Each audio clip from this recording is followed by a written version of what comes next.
That's right, folks. C for comedy, A for Abbott, M for Maxwell, E for Ennis, L for Lou Costello.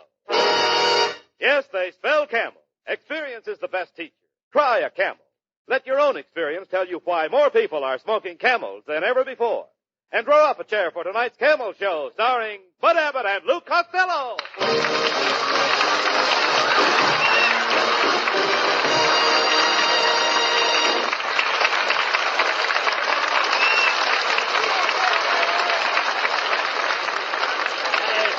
Costello.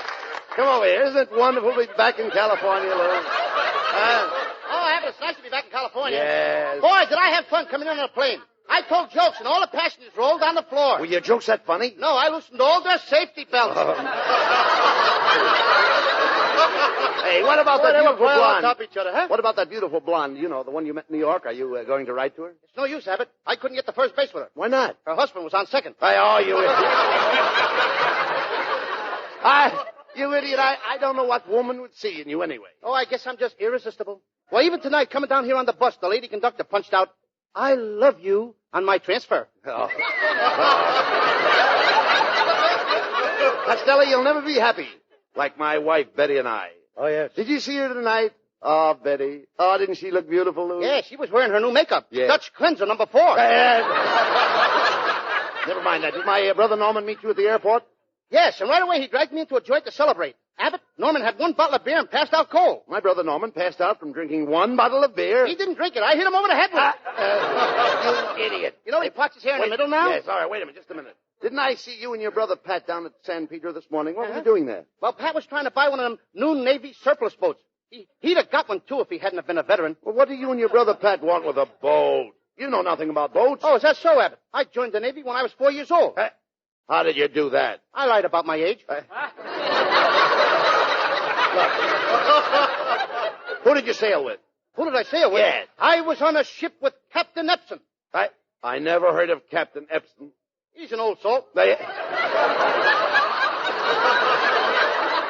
Look, did you have any dangerous experiences in the Navy? Well, one time a schooner capsized on me. What did you do? What could I do? I wiped off the bar and ordered another one. Oh, don't be a dog, Lou. I don't believe you've ever been to sea. You know absolutely nothing about the sea. Abbott, it so happens tonight that my bedtime story is going to be all about the sea. It's the story of Moby Dick. I tell the story all by myself, Abbott, and I don't need any help from you. So why don't you call up the Automobile Club and show them what a real wreck looks like? Oh, all right, now look. Go ahead and tell your story. Now, Moby Dick was a great big whale. Yes, and Moby Dick, as I said before, he was a big whale. A mammal. A whale is a mammal. You're interrupting a little early. I said a whale is a mammal. Yes, he was a mammal. Yeah. He was not a mammal, Abbott. How could he be a mammal? His name was Dick. He was a papal, and he had 7 fiddles.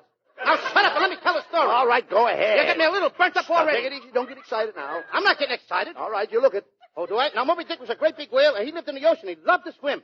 When the water came up, he'd swim in. When the water went down, he'd swim out. Yeah, he swam with the tide. Yes. Could I have that again? He swam with the tides. Tides.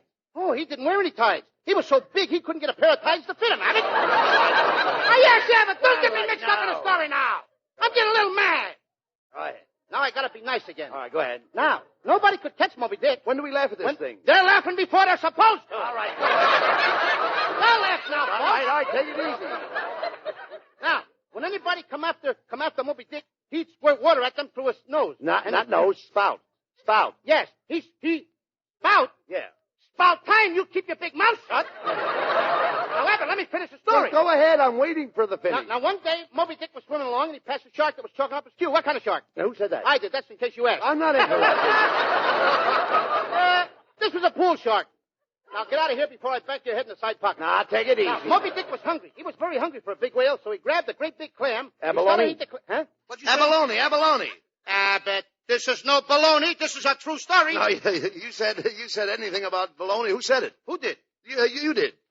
I didn't say anything. What did you say? I said abalone. There you go. You said it again. No, you dummy. I said the whale was eating abalone. Where would the whale get baloney in the ocean? No. Abbott, he was eating a great big clam. Abalone is a clam. How do you like that? They're making baloney out of clams. No. They don't make a baloney out of clams. The kind of clam I'm talking about is abalone. A clam is abalone? That's right. One of us is nuts. Abbott, why don't you baloney up and let me finish my story. You mean clam.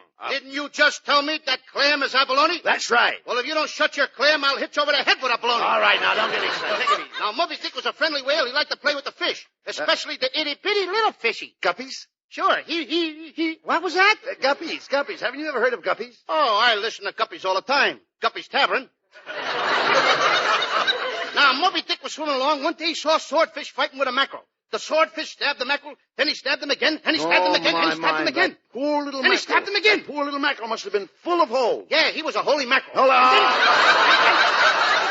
Will you stop laughing now? Well, when do we laugh at it? I'm not even finished with the story yet. Now, then the swordfish saw Moby Dick, and he lunged at him. and he lunged at him. And Moby Dick lunged at the swordfish, and the swordfish lunged at Moby Dick. Well, what happened? They had lunch together. And then Moby Dick paid the check. He was a very wealthy whale, Abbott. He owned stores all over the country. Oh, now, look, don't get silly. What kind of store's got a whale Abbott, own? ain't you never heard of the whale and drugstores? Well, all right, go ahead. Now, Moby Dick didn't feel so good, so he went to see the Dr. Fish. Dr. Fish? Yeah, he was a famous sturgeon. So Well, well, he was, too. He was right, a well, great go- physician. Now, when he got to the surgeon's office, there was a walrus in there having a tooth pulled. Not tooth, tusk. Huh? Tusk. Oh, yes. Well, tusk to you and a couple of poo-poos. All right. Now, also in the surgeon's office was a big fish with Band-Aids stuck on both sides of his jaws. What was the matter with him? He was plastered to the gills. Oh, why didn't he come to the surgeon's office? Well, he just stopped in for the halibut. All right, go ahead. Then a quartet of fish came in and started singing. Now, wait a minute. A quartet of fish? Oh, what a quartet of it. First tuna, second tuna, barracuda, and bass. They sang for scale. Oh, They were always good for a fin apiece. Suddenly a voice hollered, "Eyes regusted, brother crawfish. Let's all go home." Who was that? That was a kingfish. The king? Now, on the way home, Moby Dick, he passed the school of fish. Well, what kind of fish? How do I know what kind of fish? Well, were they weak fish? What do I know about their physical condition? All right. All I know that a couple of them were Gershwin fish. Gershwin fish? Yeah, porgy and bass. Now, look, just a minute. Porgy and Bess had nothing to do with this. Oh, they did too. Oh, no. Some of our best tunas come from Porgy and Bess.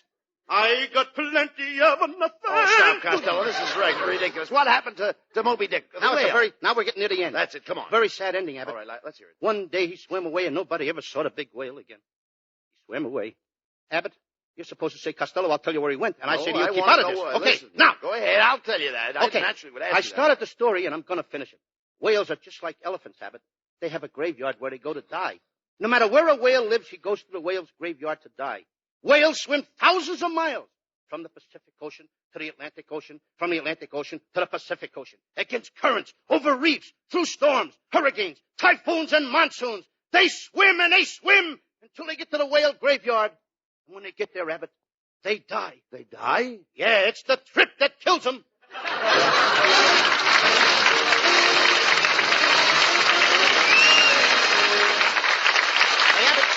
Hey, Abbott, I just bought a boat, Abbott, at the government auction. Here's a picture of it. My, she looks beautiful standing there in her slip. She's in a slip. Oh, wrong picture. No, you dummy. This is the right picture. It's a picture of a yawl in a slip. Picture of what?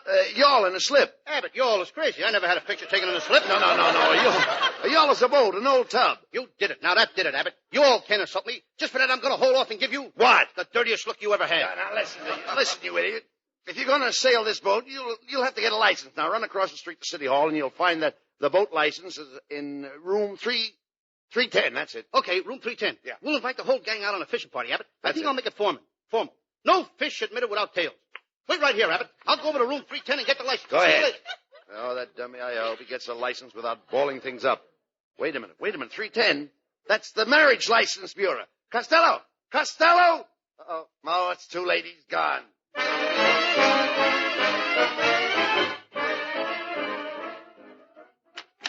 How do you do, clerk? I'm Lou Costello, and I'd like to take out a license. A license? Well, congratulations, Mr. Costello. Where did you find her? Government surplus? No kidding. Say, were there many of them down there? Oh, sure, hundreds of them. Some from the Coast Guard, some from the Marines, some from the Navy, and 2 or 3 from private parties. Were most of them in good shape? Nah, a lot of them needed a new bridge. On some, the paint was cracked. Others were bulging a little at the seams, but I picked the best one. Yes, sir, I'll bet you did. When does the ceremony take place? Tomorrow, I'm going to shove her into the Pacific Ocean. Yeah. Attaboy. Right away, show her who's the boss. Oh, I'll be the master, all right. I'm going to start the ceremony by cracking a bottle of champagne on her nose. Brother, you got the right idea. By the way, how old is she? Oh, she's pretty old. But she'll be all right when she gets the barnacles scraped off. Barnacles? Barnacles, eh? I thought mine was bad just because she had a couple of bunions. Bunions? Bunions on a boat? Costello, come out of here. Come on. Hey, Abbott, this guy is nuts. His boat's got bunions. Who's talking about boats? I am. That's what I want a license for. Look, this is the Marriage License Bureau, Costello. I've got the boat license. Come on. We'll pick up Skinny and Marilyn and start off on that fishing trip. Hurry up. Hiya, fellas. Well, I'm all ready to go out on the boat with you, Costello. You're going on this boat in that outfit? What's the idea of wearing a woman's nightgown and carrying a doll? That's in case the boat sinks. You know the rule of the sea. Women and children first. Skinny, why don't you crawl up in the crow's nest? What for? Get one of those crows to sit on that egg you just laid. Ah, there you are, Louis, my love. My, what a beautiful boat. Marilyn, my sweet, let's you and I sail away to some tropical island. We'll sit alone in the moonlight and I'll sing a romantic song in your ear like beer barrel polka. Oh, but Louis, there's nothing romantic about a beer barrel. There is if you drink the beer first. Ah, Louis, my love, you're so cute. When we get back from this boat trip, I'm going to take you to my house. Yes. I'll fix you a big dinner. Mm-hmm. Roast duck, chocolate cake, Chocolate cake. strawberry ice cream. Strawberry ice cream. And then after dinner, we'll go in the living room Oh, yes. and have a demi-tasse. I knew it. I knew you weren't treating me that nice for nothing. Well, now you've done it, Costello. We're shipwrecked on this deserted island. We can't even tell where we are. I could tell in a minute if I had one of those little round gadgets. Watch little round gadget. You know that little round thing with a needle in it that says north, north by east, north, north, south, east, east, east by east, east by southwest, west, west by south, west by southwest, south, south by north, south by northwest. Wait a minute. You mean a compass? Isn't it funny I can never remember that word? Well, I wish we knew where we were.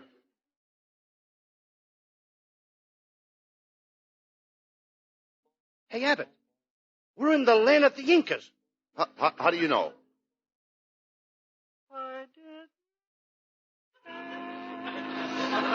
There you are, the 4 Inca spots. The Inca.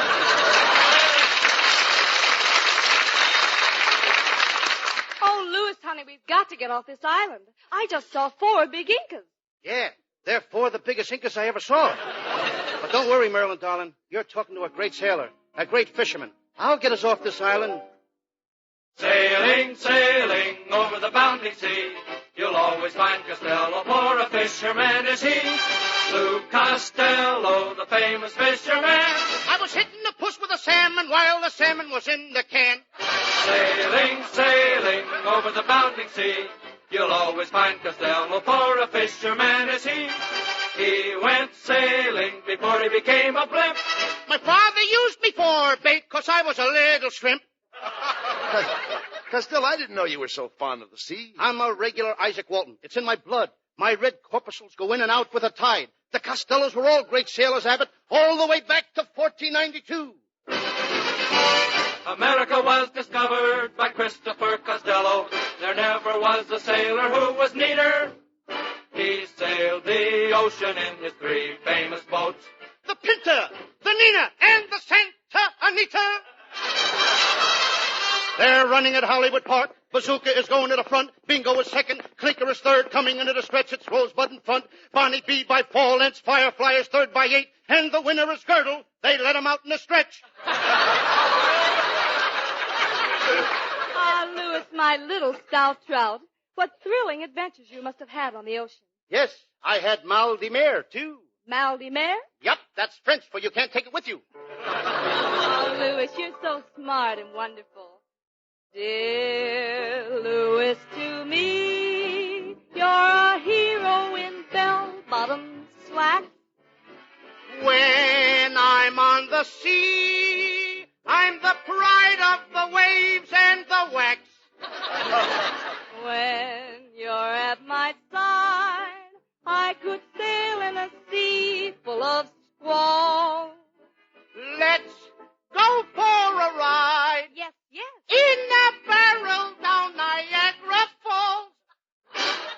He's a sailor man and a fisherman too. He's the smartest fisherman you ever knew. Avast, ye lovers, make fast the mainsail, strip down the mizzenmast, swab those decks, you dirty swabs, loop the poop deck.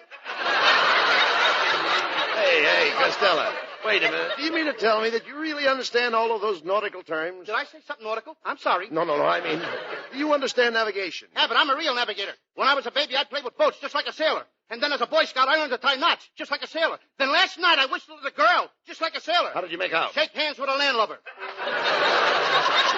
But I love the ocean. When I see the sea, then my heart starts to melt. I have fished every fish, and I've smelled every smelt. I've dueled in the sun with a swordfish. I have frolicked with fin and with paddy. But I can eat fish because I'm a potter, and a fish may be somebody's daddy. I swam with the fish in the lakes and the pool. I got a degree from attending their school.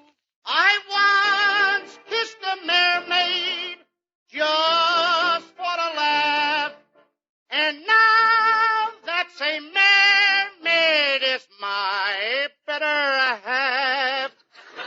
Many brave hearts are asleep in that deep.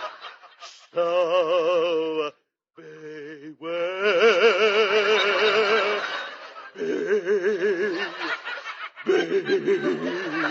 Costello.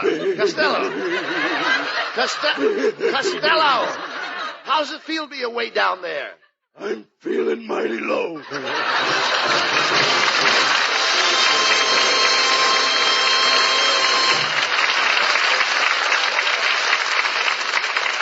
Well, Costello, there's only one way we can get off this island. Somebody has got to swim to the mainland and get help. Here, buckle on this life preserver and get going. Okay, Abbott. I'll go behind these bushes, take off my clothes, put on the life preserver, and I'll swim for help.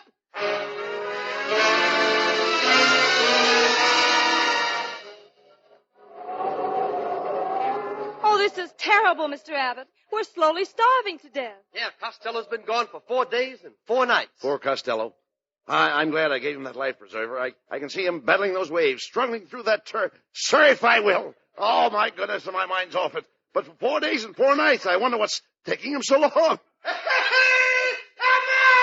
Hey, look, it's Costello. He's back. He's made it. Oh, Louis, honey, you don't know how I've worried for 4 days and 4 nights while we waited for you to come back. Costello, I've never been so happy to see you. I'm glad you're back, Lou. Back? I didn't even start yet. How in the heck do you get into this life preserver? What?